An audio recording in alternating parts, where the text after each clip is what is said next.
सात संगत जी, प्यार से कहना धन अंकार जी।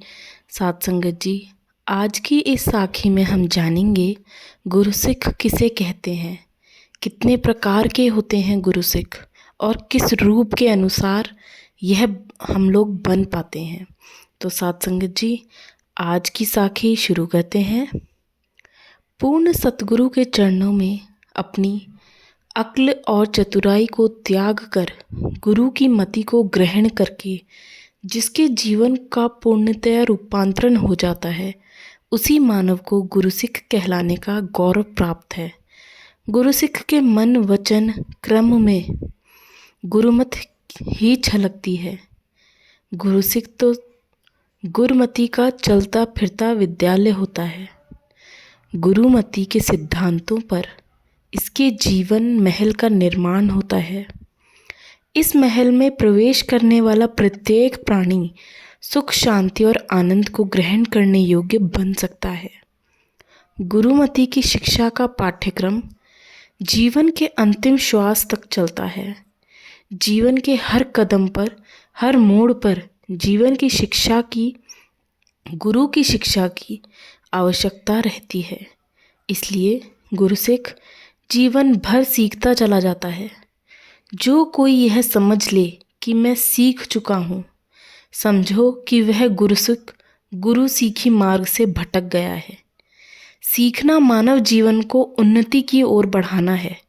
जब कोई मानव यह समझ ले कि उसने सब कुछ सीख लिया है, तो उसकी उन्नति रुक जाएगी और वह गतिहीन हो जाएगा। गतिहीन होना मृतक होने के समान होता है।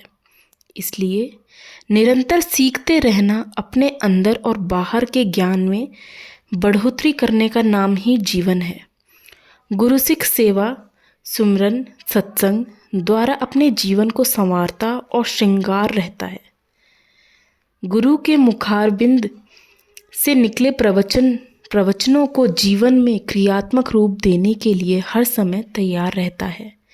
जो मानव इस रूहानी ज्ञानी रूपी सागर में निरंतर गोते लगाता रहता है और इस असीम रूहानियत के दिव्य गुणों को सीमित जीवन काल में ग्रहण कर लेता है, वही परम पद को प्राप्त होता है। ऐसे विरल मानव ही अपने जीवन काल में और शरीर त्यागने के उपरांत भी गुरु सिख कहलाने के अधिकारी बने रहते हैं। गुरु और शिष्य को जोड़ने वाली तार गुरु द्वारा प्राप्त हुई शिक्षा है। यह वह शिक्षा है जिसको किसी दुनियावी विद्यालय या संस्था से प्राप्त नहीं किया जा सकता। इस शिक्षा का नाम ब्रह्म ज्ञान है। दुनियावी ज्ञान किसी एक विषय में, किसी एक पक्ष में रोशनी डालते हैं, परंतु ब्रह्म ज्ञान इंसान को पूर्णत्व की मंजिल तक पहुंचाने में समर्थ है। जब ब्रह्म ज्ञान जीवन के कर्म और विचारधारा द्वारा प्रकट होता है और गुरु सिख जीवन के साथ किए 5 प्रणों को अमूल्य रूप देता है, तो इसका लोक सुखी पर लोक सुहेला हो जाता है। दुनिया में बहुत से नेक, सदाचारी और नैतिकता का पालन करने वाले मानव भी हैं, परंतु यह आवश्यक नहीं कि हर सदाचारी गुरु सिख हो, जबकि हर गुरसिख सद्गुरु की कृपा से सदाचारी और रूहानी मूल्यों का पालक होता है। एक गुरसिख ही आत्मिक शिक्षा को जीवन के कर्म क्षेत्र में उतारता है और हर कर्म अपने सद्गुरु निरंकार के अस्तित्व की अनुभूति में करता है। हर कर्म का कर्ता सद्गुरु निरंकार को ही मानता है। आत्मिक रोशनी में किया गया कर्म सदा ही अपने और दूसरों के लिए सुखदायी और आनंदमय होता है। गुरुसिख इस निरंकार परमात्मा की अनुभूति श्वास श्वास तक करता है। ज्यों-ज्यों इसका प्रेम इस विशाल सत्ता से बढ़ता जाता है, त्यों-त्यों इस निरंकार सद्गुरु के गुण इसमें भी प्रवेश होते रहते हैं। यदि सद्गुरु के गुणों का रत्ती भर भी गुरुसिख के जीवन में आ जाए, तो यह भी विशालता, निर्भयता, मधुरता, निवैता, करुणता और दयालुता जैसे रूहानी गुणों को प्राप्त होता है। दिव्य पुरुषों ने सत्य ही कहा है, किनका एक जिस जिए बसावे, ताही महिमा गनी न जावे। अर्थात उस गुरुसिख का यश चारों ओर फैल जाता है जिसके जीवन में सतगुरु के गुणों का रत्ती भर भी अनुसरण और अनुकरण हो। गुरुसिख के जीवन का आधार सतगुरु निरंकार होते हैं। गुरुसिख का किरदार और व्यवहार बहुत ही साफ सुथरा, निर्मल और स्पष्ट होता है। वह नम्र स्वभाव, मीठी जुबान और प्रेम भरे हृदय का मालिक होता है। उसका अपने मन का संयम और नियंत्रण रहता है। यदि मन पर आत्मा की लगाम रहे तो जुबान पर संयम अपने आप रहता है। यदि मन विवेकी है तो जुबान भी सोचकर बोलती है। इसलिए गुरसिख का मन भी प्रेम से भरा होता है और रसना से भी प्रेम भरे और मधुर वचन निकलते हैं, जिनको सुनकर सुनने वाले को भी मानसिक ठंडक व शांति मिलती है। इन्हीं संतों के बारे में कबीर जी कहते हैं, मीठी बाणी बोलिए मन का आपा खोए, औरन को शीतल करे आप भी शीतल होए। गुरुसिख के वचन बड़े मीठे और आशीर्वाद से भरपूर होते हैं, जो दुखी हृदय पर मरहम का काम करते हैं। यह मधुर वाणी से सबको अपना बना लेते हैं। गुरुसिख प्रेम भाषा से सबके दिलों पर राज करते हैं। गुरुसिख के प्रेम का दायरा बहुत विशाल होता है। वह अपने प्रेम को अपने तक या अपने परिवार, कुटुंब, कबीले तक ही सीमित नहीं करता, बल्कि हर मानव उसके प्रेम का पात्र होता है। हर मानव में वह अपने प्रियतम की तस्वीर देखता है और तेरा रूप है यह संसार को क्रियात्मक व्यवहार में लाता है। उसके लिए ना कोई वैरी ना ही बेगाना, सगल संग हम बन आई। अर्थात उसके लिए कोई बेगाना या वैरी नहीं होता। यदि कोई उससे दुश्मनी भी करता है या उसके रास्ते में रुकावट भी बनता है, तो भी वह यही सोचता है कि वह यह निरंकार प्रभु का अपना ही खेल है। दातार इस घट में बैठकर शायद मेरी ही परीक्षा ले रहा है, इसलिए वह विरोधी के प्रति भी सद्भावना ही रखता है, उसका भी शुभ चिंतक बना रहता है। गुरुसिख को अपने सतगुरु से शिक्षा भी यही मिलती है कि सबका भला मांगना और सबका भला करना। जैसे बाबा गुरबचन सिंह जी फरमाते हैं, ब्रह्मज्ञानी का जीवन सबके भले के लिए होता है, जिसको स्वप्न में भी किसी का बुरा करने का ध्यान आ जाए वह न तो महात्मा है और ना ही संत। इस प्रकार गुरुसिख अपने आत्मिक आनंद को बनाए रखता है और प्रेम सीमा को बढ़ाता रहता है। इस आनंद का कारण यही है कि उसके मन में हर क्षण अपने सद्गुरु के लिए वचन बसे रहते हैं। ऐसे गुरुसिख के प्रति ही कहा जाता है, गुरुसिख दे बुल्ला दे हरदम अपनों गुर दी कहानी रहे, प्यार दिलां विच नाम जुबाते अहदी ए जिंदगानी रहे। गुरुसिख अपने सद्गुरु के साथ किए 5 प्रणों को जीवन में हर मोड़ पर याद रखता है और क्रियात्मक रूप देता है। तन मन धन की शक्तियों को सेवा और सत्संग में निरंतर लगाना रहता है और दातार का शुक्र करता है कि इसने अपनी दी हुई दात को परवान किया है।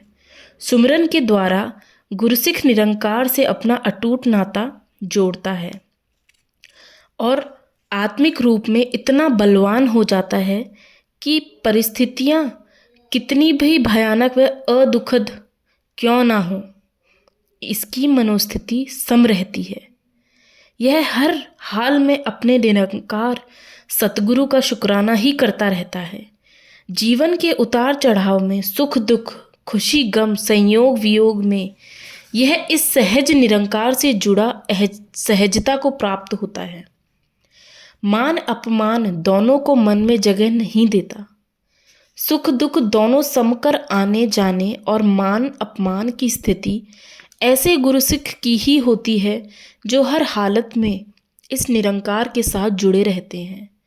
कोई मान इज्जत दे, अति सेवा करे तो उसी समय इसे अपने सद्गुरु के चरणों में अर्पित कर देता है और यही सोचता है कि सच्चे पातशाह, यह महात्मा आपकी सेवा कर रहे हैं, इनकी सेवा परवान करना और अपने दर से इन्हें खुशियाँ देना। यदि गुरुसिख इस तरह सोचता है तो सूक्ष्म अभिमान से बच जाता है कि वह कुछ बन गया है। इस सूक्ष्म मान से बचने के लिए आवश्यक है कि जब कोई प्रशंसा करे तब यह अपनी औकात और कमज़ोरियों को सामने रखे और इस सद्गुरु निरंकार के अस्तित्व और सौगात को ध्यान में रखे। यह मानसिक संघर्ष है, कठिन पर असंभव नहीं। केवल एक एहसास कायम रहे कि मैं एक बूंद हूँ और मेरा सतगुरु एक सागर। ऐसे संतों के बारे में शहंशाह बाबा अवतार सिंह जी लिखते हैं, जिस दे दिल निरंकार दा वासा हुंदा नहीं ओह बेसबर, कहे अवतार हर हाल दे अंदर करदा रब दा शुक्र शुक्र। गुरसिख निरंकार को कर्ता मानकर अभिमान से बच जाता है और नम्रता को धारण किए रखता है। जैसे पानी नीचे जगह पर ठहरता है, वैसे ही सद्गुरु बाबा हरदेव सिंह जी महाराज फरमाते हैं, लोग तो कहते हैं कि जिन पेड़ों को फल लगते हैं उनकी टहनियाँ झुक जाती हैं। वहाँ तो टहनी को पहले फल लगता है, बाद में झुकती हैं, और गुरसिख पहले झुकता है, नम्रता में रहता है, तब फल लगता है। गुरसिख एक ही जाति, नस्ल और कौम होती है और वह निरंकारी होते हैं। निरंकारी होना इसके लिए बड़े गौरव की बात है।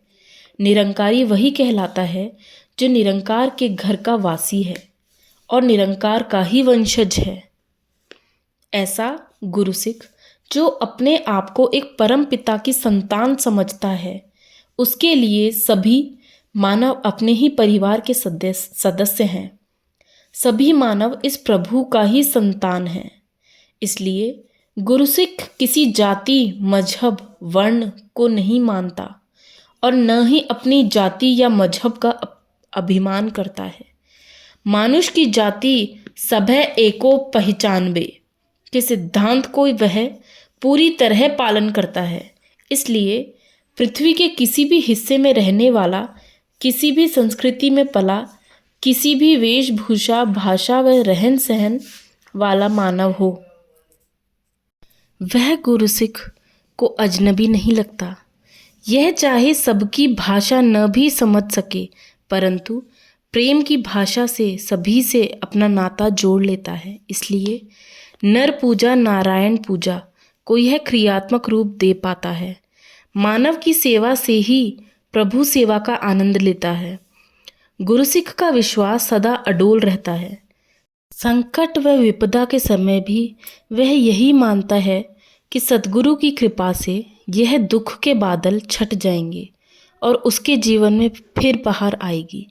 गुरुसिख का विश्वास ही उसकी ताकत बन जाता है। जैसे भक्त प्रहलाद को गर्म स्तंभ के साथ लिपटने का हुक्म दिया गया, तो उसका विश्वास कि परम पिता उसकी रक्षा करेगा उसकी ताकत बना और वह स्तंभ के साथ लिपट गया।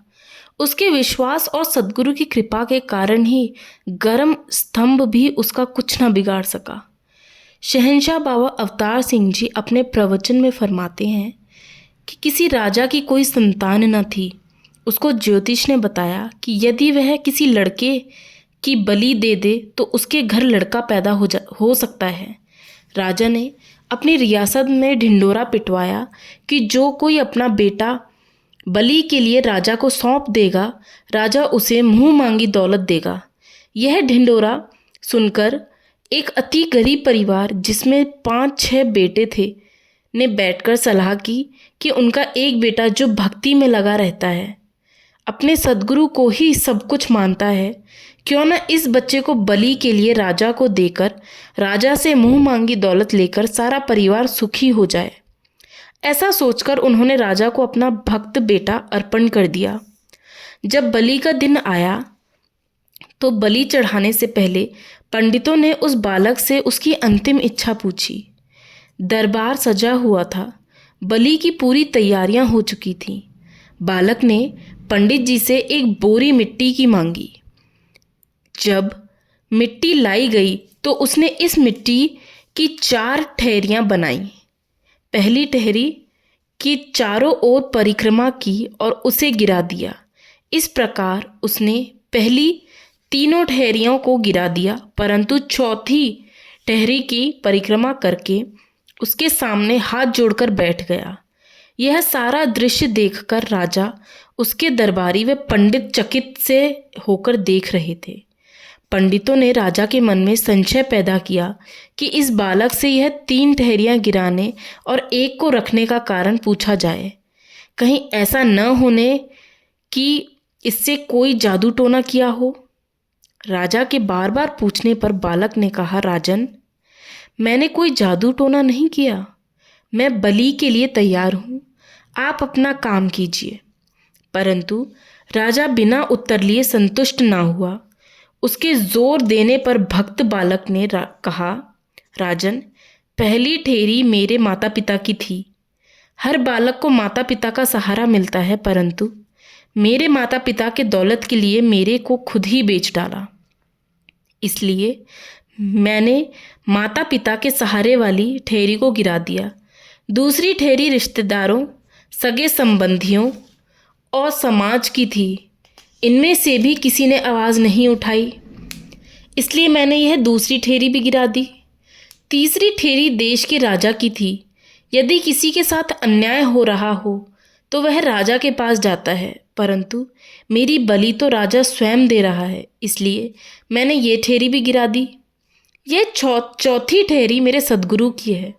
जब कोई सहारा न हो तो गुरु ही गुरु सिख का सहारा बनता है। मैंने गुरु के आश्रय वाली ठेरी को नहीं गिराया, क्योंकि मेरा विश्वास है कि गुरु सिख की रक्षा गुरु स्वयं करते हैं। बालक की यह बात सुनकर राजन के मन में ध्यान आया कि यह बालक अद्भुत अक्ल का स्वामी है और भक्त भी। यदि मैं इसकी बलि चढ़ा देता हूँ तो पता नहीं मेरे घर तब भी संतान हो या ना हो और मैं पाप का भागीदार बन जाऊंगा। इसलिए क्यों ना मैं इसी बालक को अपना बेटा घोषित कर दूं और संतान का सुख इसी से प्राप्त करूं। यह सोचकर राजा ने घोषणा की कि आज से इस बालक को मैं अपना बेटा स्वीकार करता हूं। यह सुनते ही चारों ओर खुशी की लहर दौड़ गई और वह बालक राजकुमार बनकर सुख से रहने लगा। इस तरह गुरुसिख के विश्वास ने उसकी पीड़ा हरण कर ली। संकट सुख में पलट गया। गुरुसिख को अपनी औकात और गुरु की सौगात सदा याद रखनी चाहिए। उसको अपनी अल्पज्ञता और सद्गुरु की सर्वज्ञता का सदा एहसास बना रहता है। वह अपनी अकल, स्याणप, धन दौलत, पदवी, विद्वता या और किसी ताकत व प्राप्ति का कभी अपमान नहीं करता। वह जानता है कि यह प्राप्तियां तो गुरु के चरणों की धूलि समान है। उसकी मानसिक स्थिति को यूं बयान किया गया है, लख स्याणा होवे गुरसिख पर आपे नू मुड़ गिणे, लख होवे सिख दौलत वाला गुरु चरणां दी धूल गिणे। गुरुसिख मान करता है तो अपने सद्गुरु पर, जिसकी कृपा से ही वह जीवन में सभी कुछ प्राप्त कर पाया है।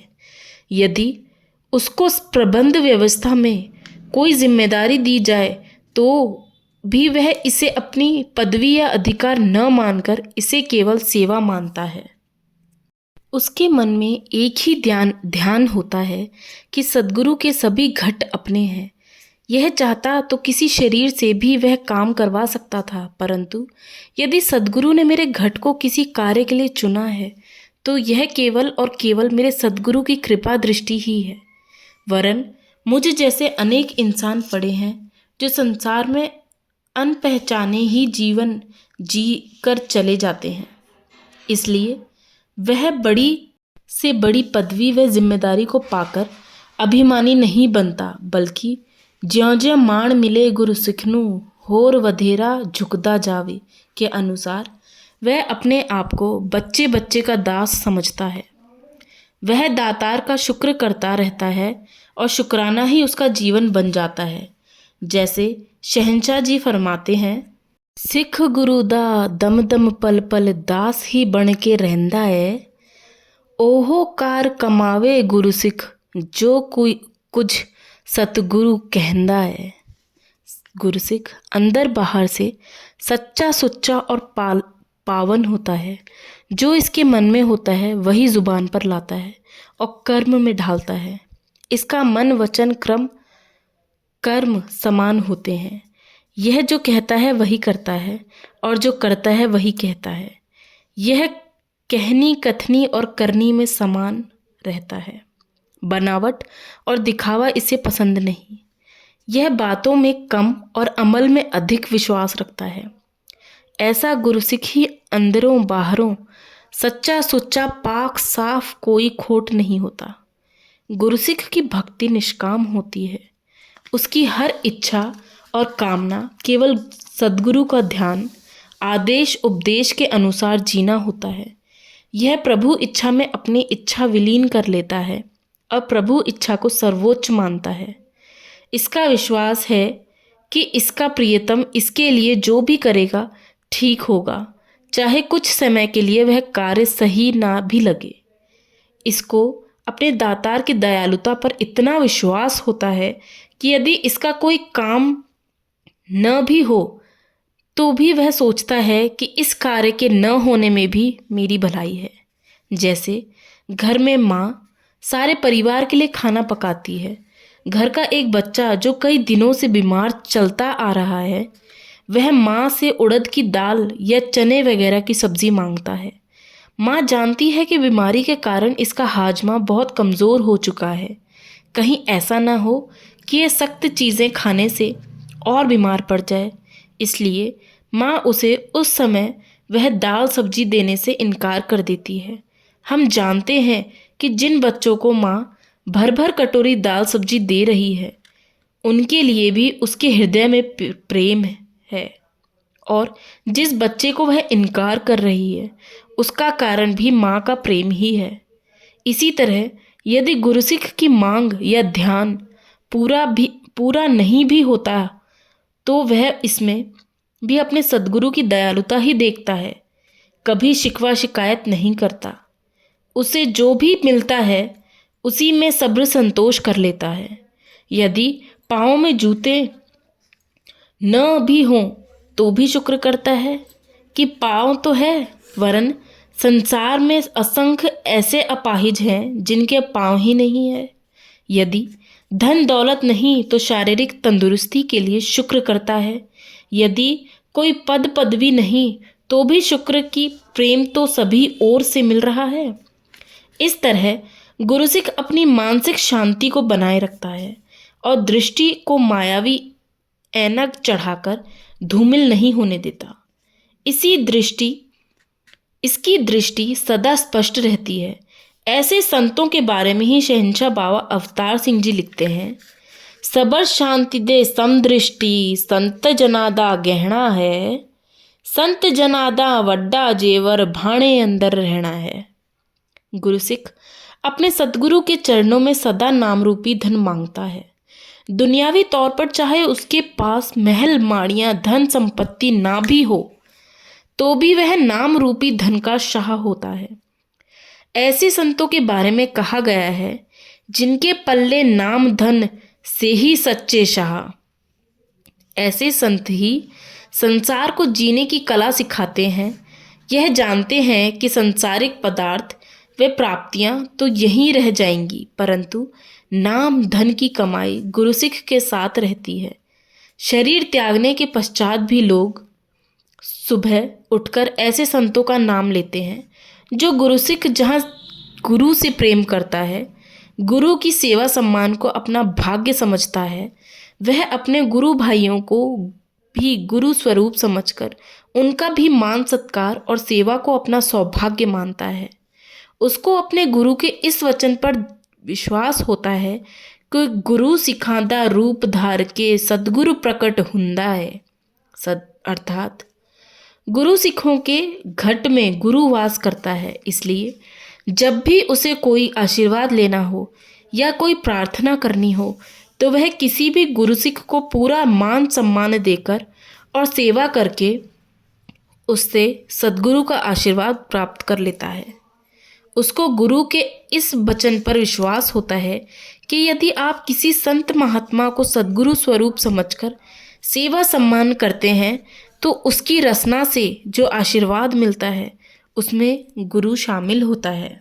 शहंशाह जी फरमाते हैं, सतगुरु दे चरनी जिसदा हरदम लग्गा ध्यान रहे, कहे अवतार ओस जन अंदर निरंकार भगवान रहे।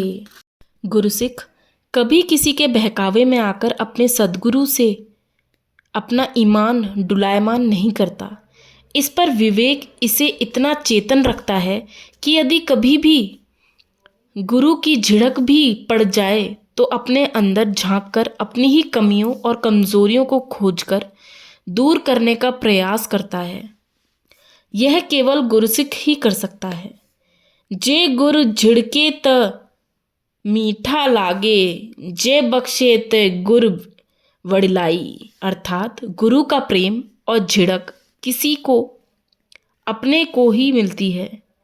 जैसे माँ की झिड़क से माँ का प्रेम छिपा होता है, वैसे ही गुरु का प्रेम हर रूप में झलकता है और गुरसिख इसे पहचान लेता है।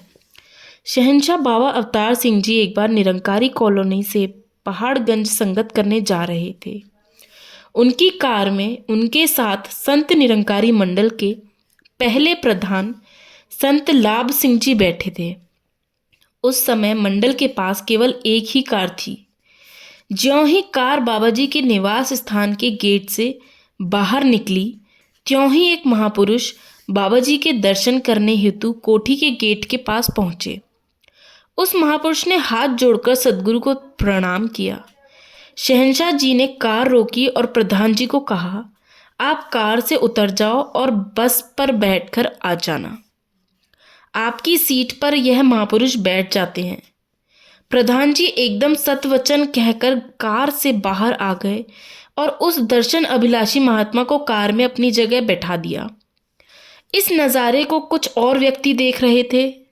जब कार चली गई तो एक व्यक्ति संत लाभ सिंह जी के पास गया और उनसे अपनी सहानुभूति प्रकट करते हुए कहने लगा, प्रधान जी, आप इतने बड़े मंडल के प्रधान हो। शहंशाह जी ने आपको कार में से निकालकर बस में आने के लिए कहा है, जो हमें अच्छा नहीं लगा।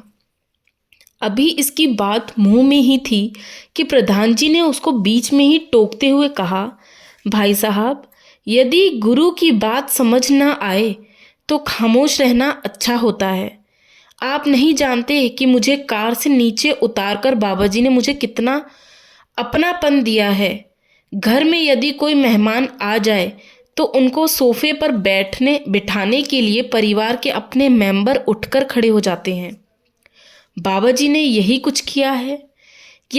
वह महात्मा कितनी दूर से सद्गुरु के दर्शन करने के लिए आए थे। यह मेरा सौभाग्य है कि मैं इस रूप में महापुरुष के काम आ सका। गुरुसिख अपने सद्गुरु से ऐसा ही मानसिक अनुशासन सीखता है, जैसे बाइबल में कहा गया है, मेरे पुत्र, प्रभु के अनुशासन को हल्का न समझना और ना ही उसकी झिड़क के कारण दिल छोड़ना, क्योंकि प्रभु उन सबको अनुशासन में लाता है जिन्हें वह प्यार करता है। वह उनको झिड़कता है जिन्हें स्वीकार करता है। अनुशासनबद्ध मन केवल गुरुसिख के हिस्से ही आता है। इसी कारण यह हील हुज्जत की जगह हुक्मी बन जाता है। ऐसा हुक्मी मन ही सेवादार होता है। शहंशाह बाबा अवतार सिंह जी फरमाते हैं, सतगुरु दे उपदेश दो अड्डी, होंदी कोई बाणी नहीं, मन अपने नू भेंट चढ़ाना, इंतों वद कुर्बानी नहीं।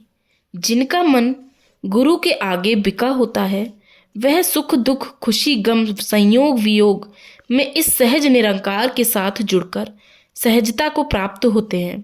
मान और अपमान दोनों को ही मन में जगह नहीं देते। यदि मान मिले तो मन में यही भाव रहता है कि यह मेरे सद्गुरु के कारण जब मान मिले तो अरदास के द्वारा सद्गुरु के चरणों में मान सत्कार भेंट कर देता है। यही यदि कहीं अपमान सहना पड़ जाए तो इसे भी प्रभु की दात समझकर स्वीकार कर लेता है। अपमान के समय इसकी चुप और खामोशी ही इसकी जीत बन जाती है। जिसे कहते हैं कि एक बार महात्मा बुद्ध कहीं से घर आ रहे थे। रास्ते में उन्हें एक व्यक्ति मिला और उन्हें बुरा भला कहने लगा। जब महात्मा बुद्ध ने उसे कोई उत्तर न दिया तो वह अपने गुस्से में आकर गाली निकालने लगा। महात्मा बुद्ध मस्त चाल चलते रहे और उस व्यक्ति का क्रोध बढ़ता गया। जब वह अपने घर के दरवाजे के पास पहुंच गए तो उन्होंने उस व्यक्ति से कहा, हे भले पुरुष, मेरा घर आ गया है। यदि तेरा और गाली देने का जी कर रहा है तो दे ले, ताकि तेरा मन शांत हो जाए। मेरा घर आ चुका है, यदि आप चाहें तो अंदर आकर पानी पी सकते हैं। महात्मा बुद्ध की ये बात सुनकर वह व्यक्ति बहुत हैरान हुआ और पूछने लगा, पहले मुझे यह बताओ कि मैंने आपको इतनी गालियां दी हैं, आपको गुस्सा क्यों नहीं आया और आपने उत्तर क्यों नहीं दिया? महात्मा बुद्ध ने उसी शांत लहजे में कहा, भले पुरुष, प्रभाव उस चीज़ का होता है जो ग्रहण की जाए। आप तो गाली दे रहे हैं पर मैंने ली ही नहीं, इसलिए मुझे गुस्सा नहीं आया। खामोश तो इस करके रहा कि मैं अपने प्रभु के कौतिक देख कर झूम रहा था कि कैसे हर प्राणी की इससे भिन्न भिन्न ड्यूटी लगाई हुई है। मेरे भाई, जीवन बहुत बहुमूल्य है, इसको फजूल की बातों में गंवाना नहीं, अक्लमंदी नहीं। महात्मा बुद्ध की ये बात वचन सुनकर उस व्यक्ति को अपने किए का पश्चाताप हुआ और उसने चरणों में गिरकर उनसे क्षमा मांगी। इस प्रकार गुरु सिख सदा अपने औकात व कमजोरियों और गुरु की सौगात और बख्शिशों का एहसास करता रहता है। वह जानता है कि उसका सद्गुरु सागर है और वह केवल एक बूंद सागर की विशालता में समा तो सकती है पर सागर का सार नहीं पा सकती। ऐसे ही गुरु सिख गुरु चरणों में आनंद तो प्राप्त कर सकता है पर गुरु के दया सागर का सार नहीं पा सकता। इसलिए यह सदा अपने सद्गुरु से रहम ही मांगता है। गुरु सिख कभी निरंकार से न्याय की मांग नहीं करता, क्योंकि वह जानता है कि पता नहीं कितने गुनाह और पाप अनजाने में ही उससे भी हो जाते हैं।